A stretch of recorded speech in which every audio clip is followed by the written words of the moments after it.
दोस्तों, एक बिल्ली होती है और वो डिलीवरी का ऑर्डर देने जाती है और जाते वक्त फोन करती है तो कुत्ता फोन को काट देता है और ये बिल्ला बाहर खड़ा रहता है, इंतजार करता है, फिर से काट देता है फोन। भाई बिल्ले को गुस्सा आ जाता है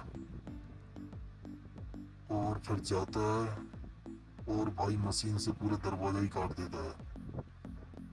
दरवाजा काट के भाई अंदर घुस जाता है। बिल्ले के